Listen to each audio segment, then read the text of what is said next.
está en nosotros. Dice la Biblia que el que se une al Señor, en Corintios, un espíritu es con Él. O sea, el espíritu de nosotros, porque nosotros tenemos un espíritu humano, se une al espíritu del Señor y se hace un solo espíritu, dice la Biblia. O sea que es como una mezcla, se mezcla mi espíritu con el espíritu del Señor, como juntar agua y limón, hace una limonada. Entonces, una vez recibimos el Señor, recibimos el espíritu, su espíritu, se mezcla nuestro espíritu y somos un solo espíritu. Entonces ya está en nosotros, vive en nosotros, forma parte de nosotros. Entonces ahora el espíritu que nosotros teníamos estaba muerto por el pecado. Ahora Jesús viene a nosotros, se une a nuestro espíritu y ahora tenemos la vida de Dios. Entonces ahora tenemos la vida eterna, por eso somos salvos, porque hemos recibido el Espíritu. Por eso se produce, cuando nosotros recibimos el Espíritu, ¿qué sucede en nosotros? Se produce el nuevo nacimiento. Nacemos de nuevo. Nace una nueva vida en nosotros. Dice la palabra en el Evangelio de Juan capítulo 1, que somos engendrados, no por carne ni sangre, sino somos engendrados por Dios. Se engendra, nace en nosotros la vida del Señor. La vida del Espíritu nace en nosotros, por eso nacemos de nuevo. Entonces, la salvación que es gratis, que es por gracia, que no tuvimos que ser buenos para poderla recibir, simplemente reconocer que somos malos, al contrario, en vez de tratar de ser buenos, es hasta reconocer que somos malos. La recibimos y nace en nosotros una nueva vida. ¿Para qué? Para que vivamos ahora por la nueva vida, no por la vida vieja. Es el propósito de la salvación. Entonces somos salvos para algo. El Señor nos salva con un propósito, no nos salva para que quedarnos ahí, nos salva con un propósito. Entonces por eso, una vez nosotros somos salvos, una vez tenemos esa nueva vida, ya la ley de Dios no es útil para nosotros, en el sentido de que no tenemos que mirar la ley para agradar a Dios. ¿Por qué?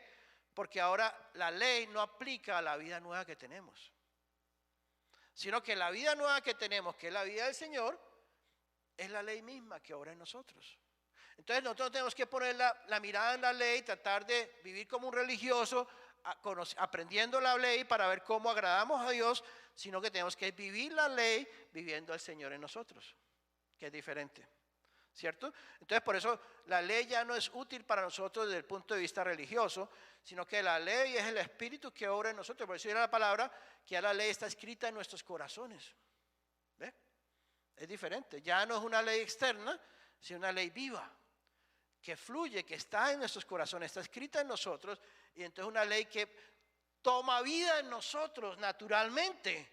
Ya no es una ley que fluye por mis fuerzas, ya no es una ley que fluye por mi fuerza de voluntad, ya no es una ley que fluye, sino que fluye naturalmente porque es la nueva vida que he recibido. Soy nuevo linaje, dice la Biblia, ¿cierto? Entonces, si en alguna manera yo voy a necesitar hacer mis obras para agradar a Dios teniendo al Señor Jesucristo, siendo salvo, entonces significa que en alguna medida no necesito el Evangelio. Sigo rechazando el Evangelio. ¿Ve? Si yo trato en mi carne, sigo tratando de hacer algo bueno para Dios, estoy diciéndole al Señor, no obres en mi vida. Yo lo hago por ti, ¿cierto? Es como decirle al Señor, mira, yo lo voy a hacer, quédate ahí tranquilito, yo lo hago. Yo te voy a demostrar que yo soy capaz de agradarte. Yo soy capaz de mantener, yo soy capaz de justificarme, yo soy capaz de hacer las cosas. Tú quédate quietico. Pero ese no es el Evangelio. El Señor nos da su vida para que a nosotros le digamos, ahora Señor, yo no soy capaz, ahora hazlo tú por mí. Fluye en mi vida. Entonces ese es el Evangelio. Por eso nosotros ahora no podemos comer de los dos árboles que el Señor puso en el huerto. No podemos comer del árbol de vida y podemos comer del árbol del conocimiento del bien y del mal al mismo tiempo.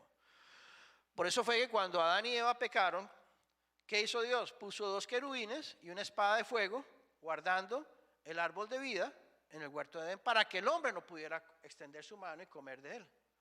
Porque si comemos del árbol del conocimiento del bien y del mal, si comemos de nosotros mismos, si comemos de nuestra propia egoísmo, si comemos de nuestros propios esfuerzos, si comemos de nuestra propia bondad, de nuestras propias obras, no podemos comer del árbol de vida.